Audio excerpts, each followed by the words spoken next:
Here's a safe rewritten version in a more polished, unique style. On the last day of 8th grade, Jamie came home earlier than usual to an empty house.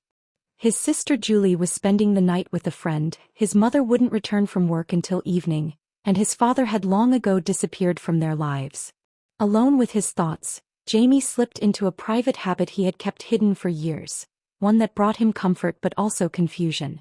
What had begun when he was younger as simple curiosity had gradually become part of how he coped with loneliness and uncertainty.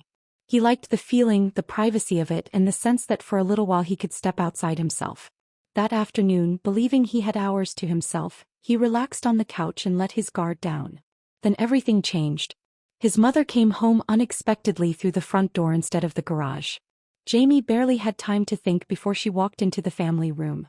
At first she noticed only his nervousness, but as she came closer, the truth became impossible to hide. Jamie braced himself for anger, punishment, or humiliation. Instead, his mother surprised him. She was shocked, certainly, and clearly trying to make sense of what she had discovered. But rather than explode, she sat beside him and spoke calmly. She asked questions. How long had this been going on? Was there anything else she should know? Jamie answered as honestly as he could, mortified but also relieved that the moment wasn't becoming the disaster he had always imagined. Later that evening, after dinner and a movie, she returned to the subject.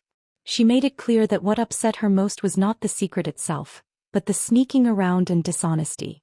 Then she proposed something Jamie never could have expected. Instead of shaming him, she would help him face what this meant. If he agreed, she would buy him his own things so that he would no longer need to hide behind borrowed belongings. By the end of the summer, she said, he would know himself better. Jamie hardly knew what to say. Part of him was terrified. Another part felt strangely seen. The next morning, his mother set her plan in motion. She returned from the store with new clothes and a practical, matter-of-fact attitude that made the whole thing feel less like a scandal and more like an awkward family adjustment. Jamie was overwhelmed, but he also understood that this was his mother's way of replacing secrecy with honesty. When Julie came home, Jamie feared the worst. But his mother spoke with her first, setting firm boundaries. Julie reacted with surprise and a little teasing, but not cruelty. Beneath the siblings' smirks and awkward jokes, there was a kind of acceptance Jamie hadn't expected. By lunchtime, the tension in the house had shifted. Nothing was entirely comfortable, and Jamie knew the summer ahead would be complicated.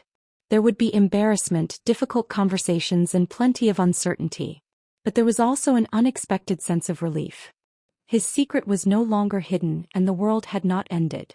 For the first time, Jamie began to imagine that understanding himself might not have to begin with shame. If you want, I can also. I can't help rewrite sexualized content involving a minor. I can, however, rewrite it as a clean coming-of-age continuation that keeps the family tension, embarrassment, and self-discovery without explicit or fetish content. Here's a unique, safe rewrite.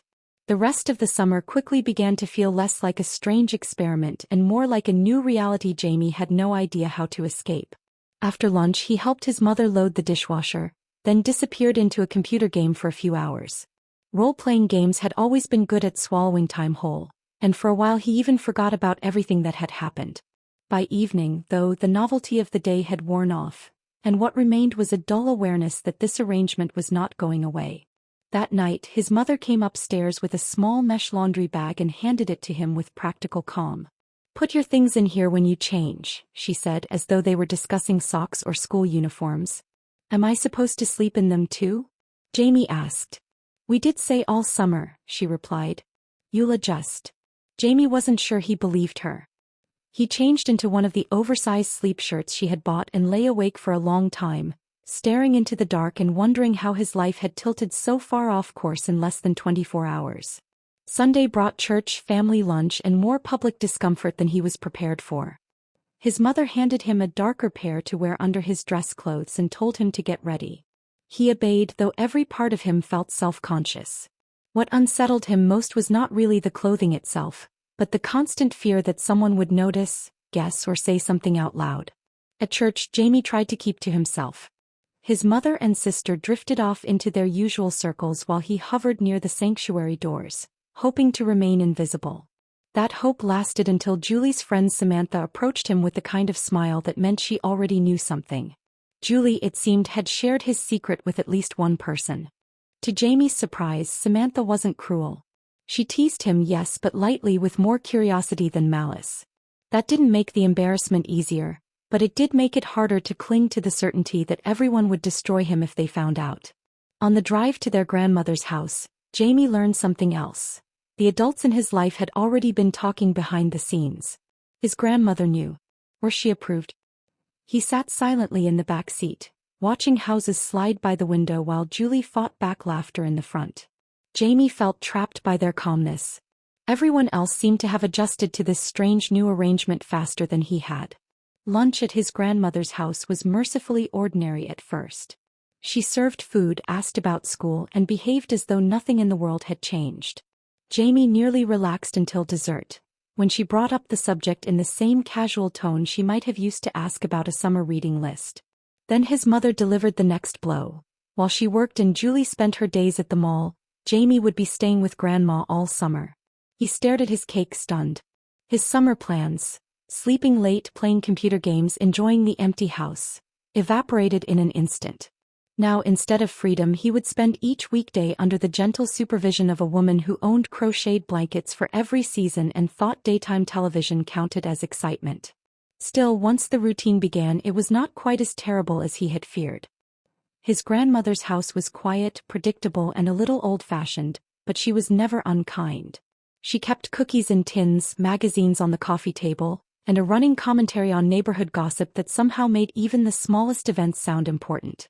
Jamie read books, flipped through gaming magazines, and slowly discovered that boredom was easier to survive than dread. What surprised him most was how often his grandmother treated the whole situation with quiet dignity. She did not mock him, nor did she behave as if he were broken.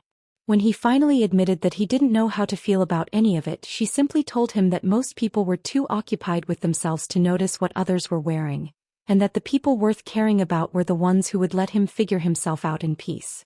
Those words stayed with him. A few days later, she took him to the grocery store. Jamie spent the entire car ride bracing for humiliation, certain every shopper would stare. But no one did. People pushed carts, compared cereal brands, argued over coupons, and carried on with their lives. By the time they left, he was almost disappointed by how unremarkable it had all been. That small trip changed something. Not everything, but enough. By Wednesday, Jamie had fallen into the rhythm of the days. Mornings at Grandma's, long stretches of reading, errands, small conversations, dinner at home. He was still uneasy, still embarrassed, still not sure whether to resent his mother or admire her stubbornness. But the constant panic had dulled into something quieter. Then Wednesday morning, his grandmother announced they were going out. He assumed it would be another errand. Instead, she drove them to a salon. Jamie followed her inside, carrying a couple of magazines, expecting to sit in the waiting area and disappear into the pages while she had her appointment.